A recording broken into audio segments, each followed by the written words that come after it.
worship. Ang tanging temple in the Old Testament,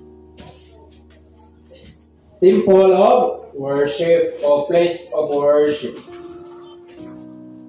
But the Bible says temple is our body. Sa din gidawat nimo si Jesus, imuhang personal na Ginoo manluluwas. Because sa wala pa ta nangalagad, we are spiritually dead. Spiritual dead. Patay na nato ang espiritu. Then the Holy Spirit, Spirit of God, mao ni sa ang mubuhi sa itong patay nga espiritu para makasabot ta sa mga butang na iya sa Ginoo. That's why temple is the place of worship in the Old Testament, while in the New Testament, it is the body. So also, ang ika number 14 na ginagamit sa kaaway, next is defilement. Defilement.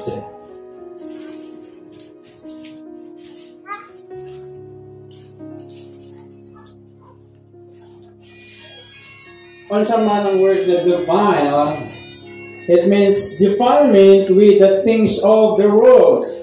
God insists upon clean vessels. So, hindi tayo temple as also kita ng mga new Christian in our panahon karon. Itawag kita ng mga vessels. Kinsa na kayo kakanta na, with Christ in my vessel, I can smile at the storm, smile at the storm, smile at the storm, with Christ in my vessel. It means, imong lawas, vessel, mga tag-vessel, gilamiton. And the New Testament, in the book of Timothy, na ay daghang klase sa kitawasan na sulod lang o vessel, na ay gold, na ay silver, na ay wood, kahoy, na ay stone, o na apoy dagami o hide. Kining gold and silver, ginagamit sa mga special occasions.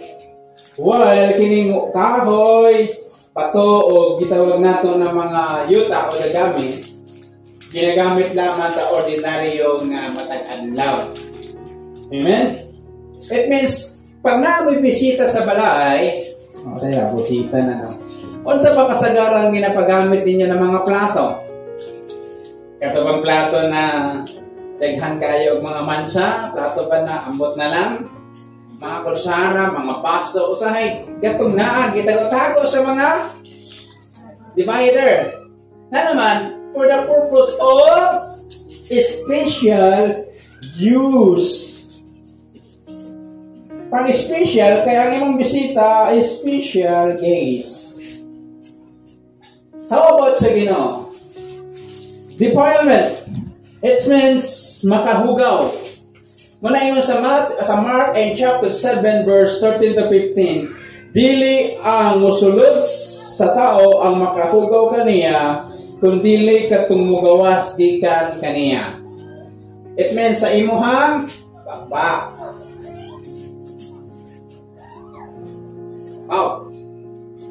One of the tactics of the devil or devices na ginagamit sa yawa, kining defilement. Balik ko na to ang text in chapter 3, 16 and 17. And the book of 1 Corinthians, it says, no, hinat, nasayad ba kamo na kamo templo sa Diyos? Kaya ang Espiritu sa Diyos nagpuyo diha kaninyo, o ang matag-usa ka tao na muhugaw o muguma sa templo sa Diyos, pagkalaglagon sa Diyos, ang templo sa Diyos, mao kamo. Imong lawas, ako ang lawas, is gitawag sila na vessel or our life. Mga igsoon,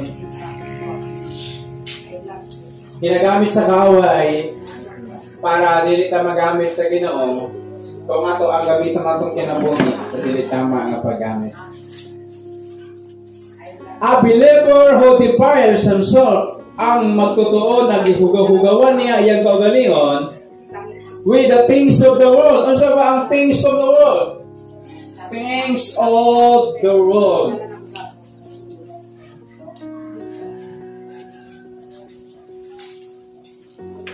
Things of the world can never be fully used by God. Dili daw ta, we cannot fully, magamit ka fully, not full, dili buos, used by God. Manang matingala ang usa ka personanon na sa 50 katuig na, 50 katuig na sa pagpangalagad, tigpungko ra gyapon. Ela. 30 katuig na, 20 katuig na nahimong personanon, pero paampuwa dili mo ampo.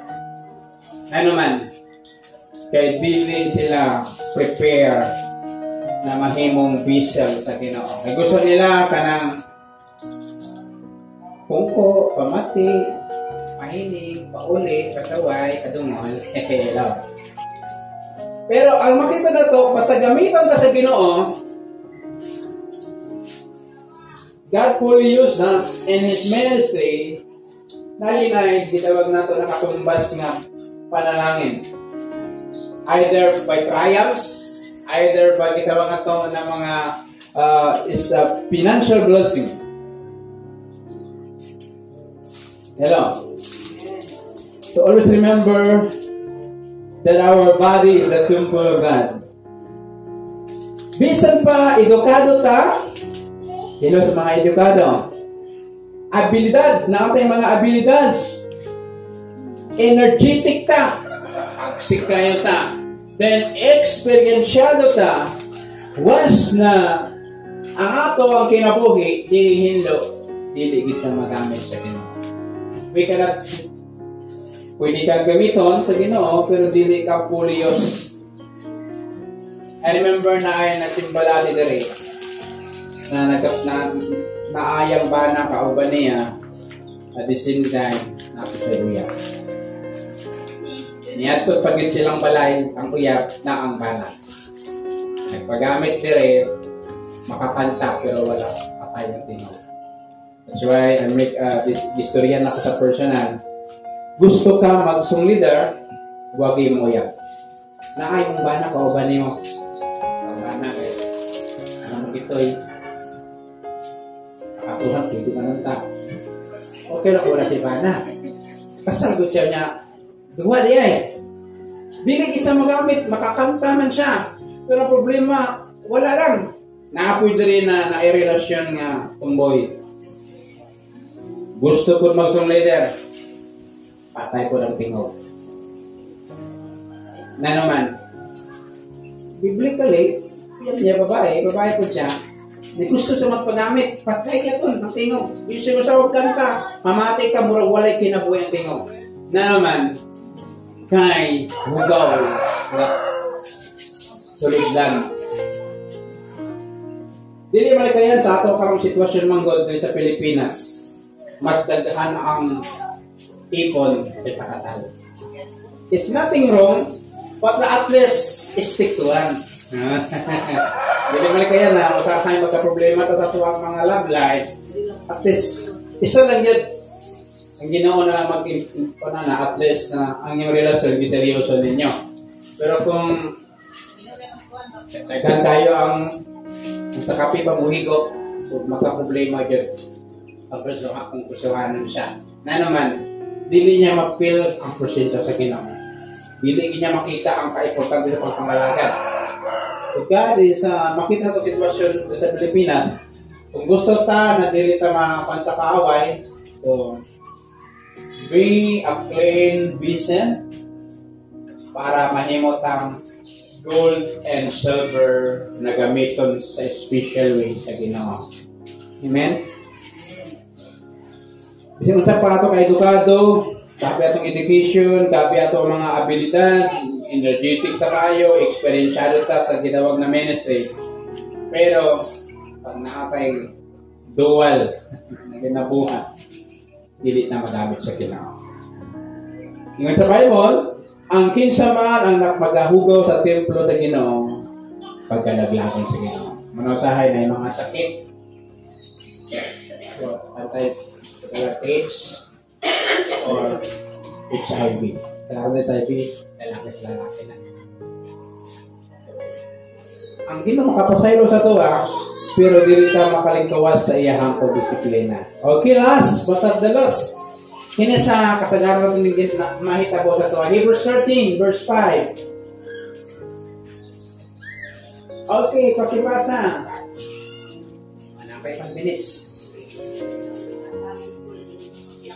Sige, Hebrews 13, verse 5.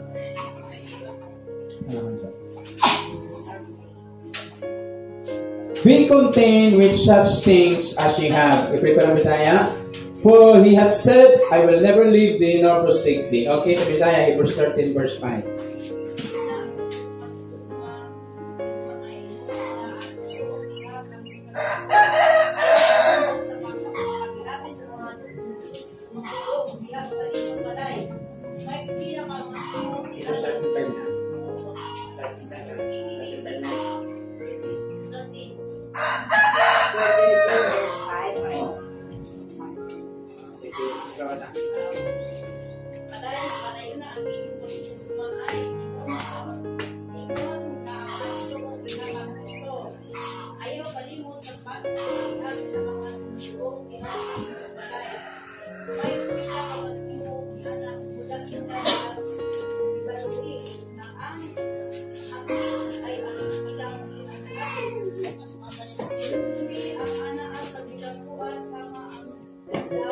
Lahi siya.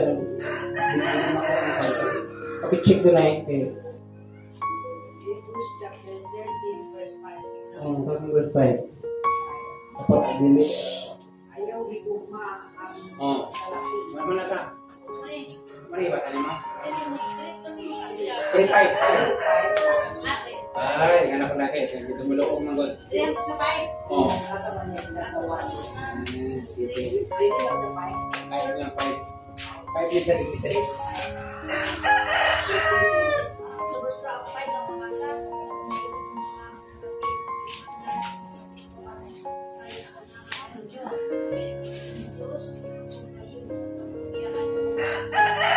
Okay, ayaw higugmaa ang salaki.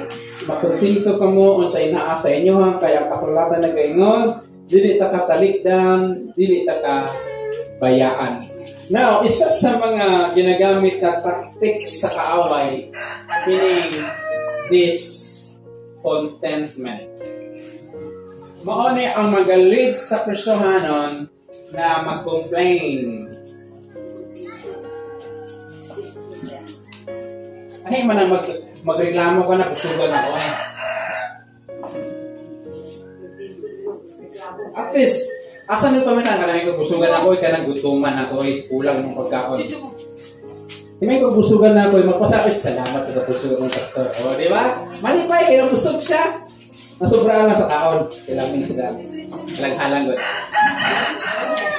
One of Satan's favorite lies is to tell people that things will be better if they go elsewhere. O sa daw sa mga bakak sa yawa, istoryahan niya mga tao na mas magmaayo ilang kinabuhi kung maglakaw-lakaw sila kung asa man dapit para mangita sa nilahang kinabuhi. But dili man sa dautan ka ng nakailakaw sa laing lugar, manarbaho ka. Pero at the same time, ang tinuod ng Kristohanon, mangita ginagsimbahan. Ilang?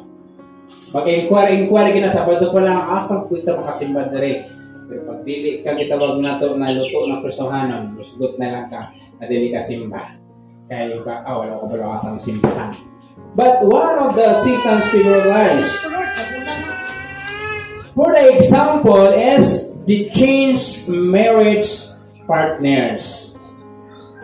Kung tanong, mga nakadali lang sa Pilipinas, pag-change of marriage partner, mahagi pa ka o dagdag mga process. Kailangan pa ni mo 100,000, 200,000, magpaano lang. Kaya dili ka kontento. Sa ibang nasod, for example sa Amerika, easy lang tayo ang gitawag nato divorce. May pinasya balaod, no? Magpirma lang ana. Sa China, magpirma. Sa ato ba, agi pa siyam-siyam. Para lang na makalingkawas sa kayo. Wala pa tayo balaod na itawag nato na pwede easy lang ang pag-divorce. Ano man, ipar sa ito, ato ay yung ginagawa ng marriage is holy things na design sa Ginoo. Next is change churches. Teka na, kasi ko kailangan rin, kamay lang sila. Kasi yung nakita na kapag isa ba, dito pa yun na dito sa pikat eh. Tagkan ko rin dito sa ito magsimila. Nakapagsimila. That is their choice. O na, change partner. Kontento ba kasi mga partner? Change partner. Change churches. Some people are always complaining. Complain sila, dapat ingon sa Bible certain. Be content with such things as you have. Kung sabay na sa imo ha? Kung sabay mong trabaho, kung sabay mo ang kinabuhi, ang pagkakontento, wala man naging na dili nakamaliho. Hello? Di naka maningkamot, kaya kontento naman ko, kupre ko. It means, gihimo ni mo ang imuhang pwede himo, at the same time, dili ka magawa sa kabubuton sa Ginoo. Amen? And 1 Timothy in chapter 6 verse 8, having food and raiment, let us be content. Naatay pagkaon, naatay sanina, makontented ka. Philippians 4 verse 11, I have learned in whatsoever state I am, therewith to be content. So, as I experienced, kung sa'yo nakadaya sa kusina, ano lang dyan na sa napay bugas, napay kanon. Wala kayo magpangita agsudan, hindi na magreklamo sa Ginoo. Hindi na akibaw, nakayasi. Sa kanon, gusto. Pero kung hindi magod ka makontento, mauni ang giya sa ito, sa pag-complain. Pagulpol, yaw-yaw, sap na kinabuya ni. Sap na sugod na ngalagad ko ang manang bugas. Kailan kita magunang bugas? Wala mo na ginatagra.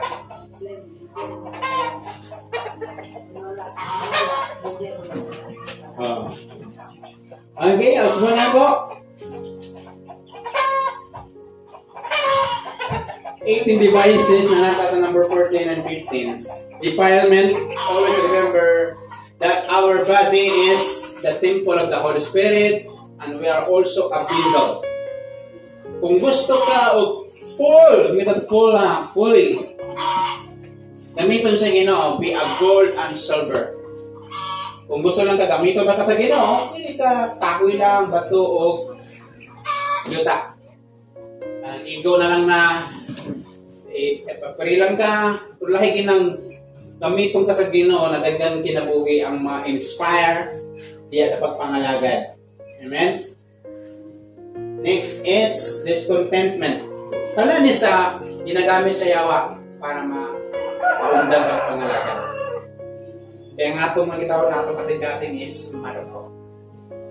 Ang pinaka-weakness sa mga babae manggod, kanang words sa mga lalaki na kusugin ng gula, pero hindi man tanan ang pwede magpadala, no?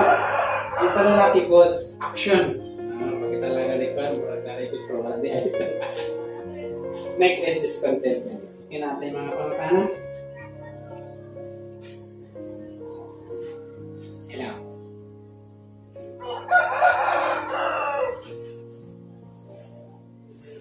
Mana ang pinaka-reminder sa tuwa ni Paul, I have learned in whatever state I am, therewith. Tun-in, kung unsaw na pag-survive sa situation. Dili daw tanang maningkamot ka, at least iprihani mo, if God's will, sa imuhang trabaho, sa mandiya, mo offer na Ginoo, ang Ginoo, kanang maka-exit ka, makalakaw ka, o mahimo ni mong sa kabutang, pagkabubuton sa Ginoo. Yan ang asay plano sa ako ang mga kanang. Pero pag ginapugang ka sa Ginoo, stay, muna mo ang purpose mong kinabuhi, Kaya pag mula ka mo go ta against the will of the Lord, wala tay kalinaw. Wala tay kalipay. Amen? Okay? Ay pangutana?